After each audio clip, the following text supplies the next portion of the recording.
Hello all you YouTuberians. Welcome back to the Bison Workshop.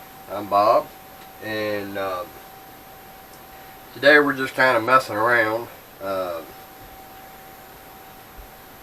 Went to try to fix my bandsaw and my metal cutting bandsaw, and what was going on with it, the motor was where you had to turn it in order to get it to start up. And I'll show you what I mean. We're going to try it right now and see if it's going to do that again. We're going to start it and see. See there? It's having a hard time starting.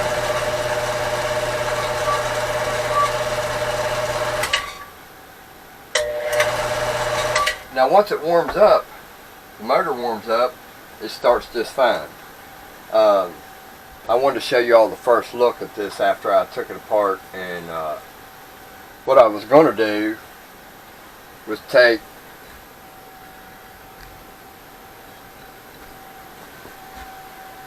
this motor right here and put on it, and it would have worked, but I'm having trouble with the controllers. For some reason, the controllers gave me some issues.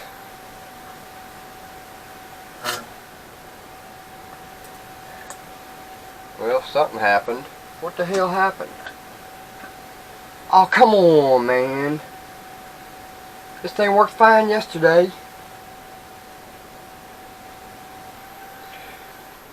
This controller right here, this thing here has smoke coming out from under it.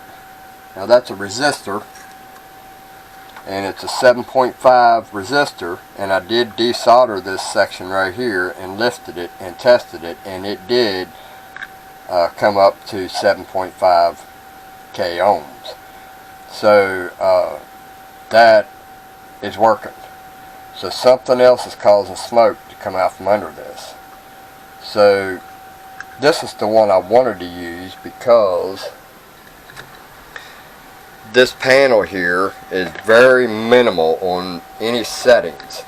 You basically just have a potentiometer, and this here is just to turn the display on. So really it's very simple. And then you have your shut-off switch, safety switch, which I was going to wire to the switch on the bandsaw so that when it's finished its cut, it shuts itself off. But that one there, I had it working just fine. It was working perfect. The next day I come out, I turned it on, and smoke started rolling out from underneath this. So I don't know what's going on with that controller. I'd like to be able to find another controller like this, because this is the setup I wanted to use, and it was working perfect for how I want to use the bandsaw. And the beauty part about this motor is it's the same identical color as this, although that's a little shinier. I need to wax this or something, because it's awful dull. And that's the motor I want to put on it. And I wanted to mount the controller right up here above this part right here. So this was going to work because I could have just put this right there, and it wouldn't have been in the way of this, and I could have just reached up there and turned it and been done with it. But I got to get another controller, so I guess I'm getting ready to start putting ads up for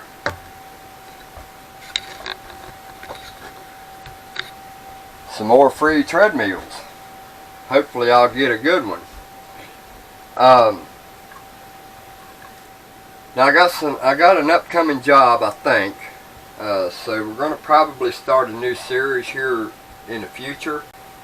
I had a guy bring me a camper today. I've got an ad up on Craigslist to fix camper roofs, and I had a guy bring one by here earlier. It was a big 20, I think the box was 27 foot, and he wants a new roof on it. So we hatched out the numbers and stuff, and he sounded like he wanted to do it, and him and his wife's going to talk about it tonight and see if we can't get a job that makes pretty decent money. Now I got a lot of work to do on this, and I may have undercut myself, but you know, I'm not out to make. I'm not out to get rich off of every single person that I meet. You know, that's not the way it's supposed to work. So hopefully that job pans out and comes through for me, and it's going to be a good job. And I'll do a video series on me replacing the roof on that, and what's involved is replacing the membrane, the wood, and probably quite a few trusses, roof trusses. And it's one of those that you drive around. It's a E350 van that has a 27 foot box on it, and it's got an overhang over top of the cab, and I'll show you a picture of it right now.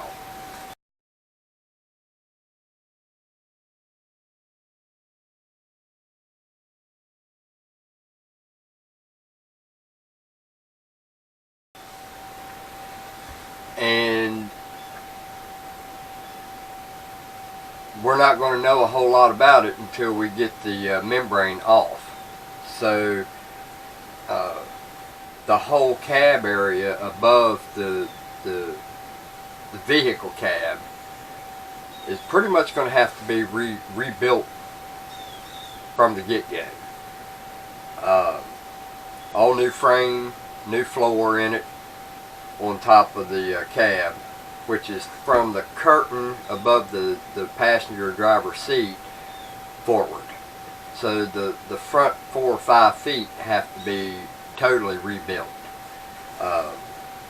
So that's going to be an interesting project if I get it. Hopefully this happens. They had a deal where they had sent it to somebody and they had it there for a long time, and they paid a deposit, and they ended up having to go pick it up because the guy had never touched it. And I think they said they had it for 6 months. I can't imagine anybody working like that, man. You tell somebody you're going to do something, do it or be dead. You know, that's the only excuse for not doing what you say, is that you're dead. I don't believe in telling somebody I'm going to do something and then not do it. All you're doing is disappointing them, you're disappointing yourself, and it's going to be a disappointment completely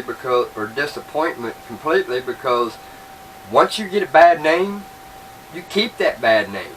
People remember bad over the good. So people should just do what they say. You know, I'm a firm believer in that. I'm old school when it comes to doing what you say. You know, I don't believe that people should say what you want to hear, and then when you walk away from them, or they walk away from you, you're never thought of again. You know, that's bullshit. So, but anyway, just wanted to kind of go over the upcoming project. Now, hopefully, I'll have time to do the intake also. I'm going to torque my intake down and we're gonna do a retorque on the intake and see if that will buy me some time, so that if this camper does come, I can concentrate on the camper and be done with it. So I'm just gonna torque my intake down and hope it works. If it works, then it'll buy me a couple months. And if I can just get through this winter with the way the truck is now by torquing down the intake yet again. Now when I first built that motor, I was in kind of a rush to get it done, and you know, life was a little hectic at that time, and I ended up starting traveling with the Carnival, and I had my hands full with working on the rides and dealing with the assholes that worked there. Seemed like everybody there was nothing but druggies and coke snorters, and I'm telling you, this was a bad Carnival outfit I was with. And you know, I just had a lot going on, so I never did get to retorque my intake. So that's probably what's going on, is the fact that, you know, once you heat up a motor, it's a good idea to go back and retorque your intake, because of the heat and the cooling, and the heat and the cooling, you know, expands and retracts. So I would imagine that right now, just to buy me some time, I'm gonna go ahead and torque the head, or torque the intake back down to 30 foot-pounds and hope for the best. Wish me luck on the camper. I hope I get that job. That's going to get my foot in the door to bringing more money in for the Bison Workshop. Lord knows we need it. I'm not getting anywhere on my fund or support me button, so I got to do something. So anyway, we're going to go out and get started on retorquing the intake.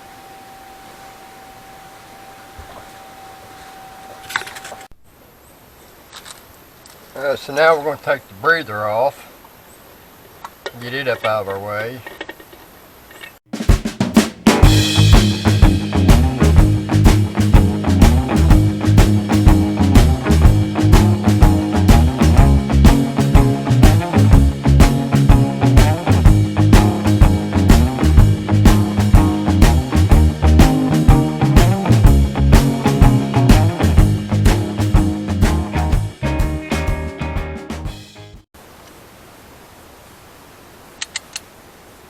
Oh yeah, it's loose.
Alright, now, because this is down underneath there, we're going to have to do this with a wrench.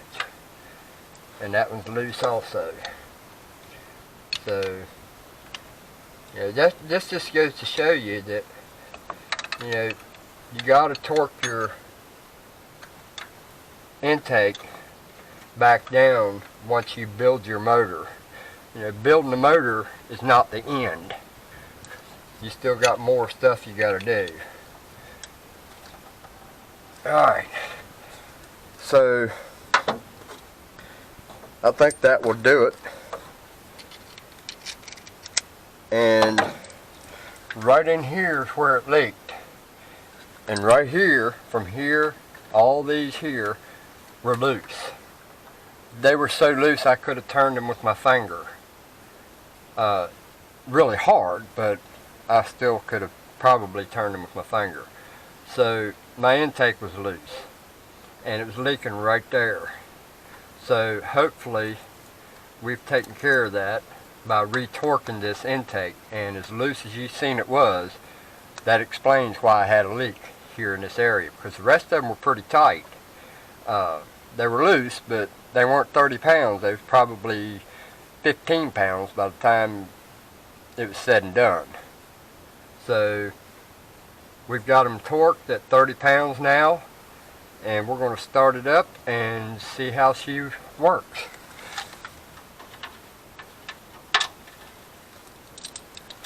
Now before, it ran fine when it was cold because it was being choked. As soon as the choke opened up, it started running rough. So now we started up, it's going to run like it normally did. The only difference we want to see now is that when this is open fully, it doesn't change the idle. So now let's start it up and see how it works.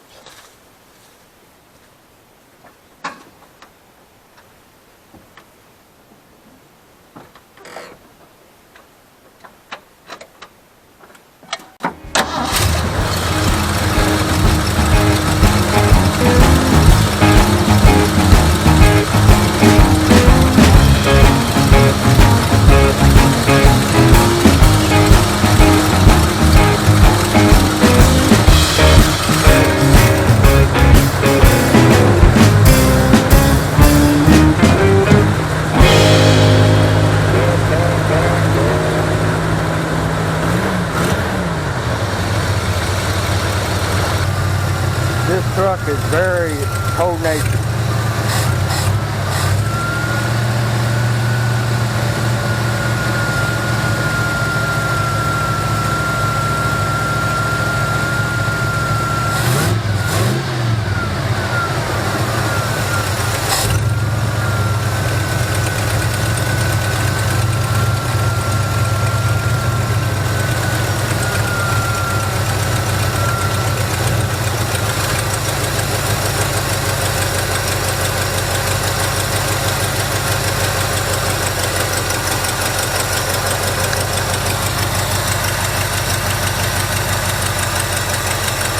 Idling a little better. Of course, it ain't up to operating temperature yet either.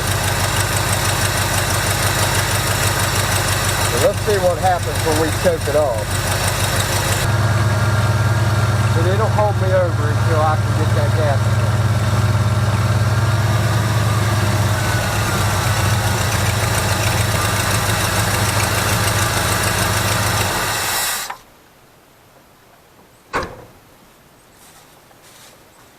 So there you go, is just a temporary fix on this. Had to take my jacket off because it's got a string hanging on it and I didn't want it to go down in my fan. Safety first, guys. But, you know, yes, this is not a fix, but it's a temporary fix. It's basically a band-aid. It didn't fix it, but it helped it. This will buy me some time just in case I have to go and get the materials for this camper that I'm getting ready to start working on. So,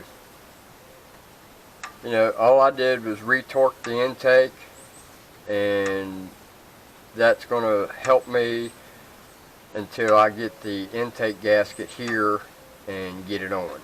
Now I could probably have that intake gasket on there in a day's time. And that's just poking along.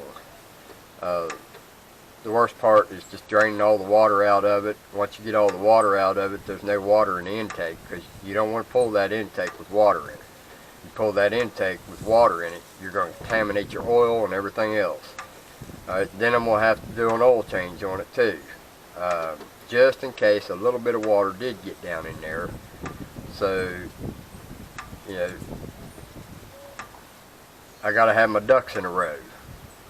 And if I get this camper job, that's going to finance this and help me get a little bit out of debt. So, you guys wish me luck, and you guys have a good one. Later.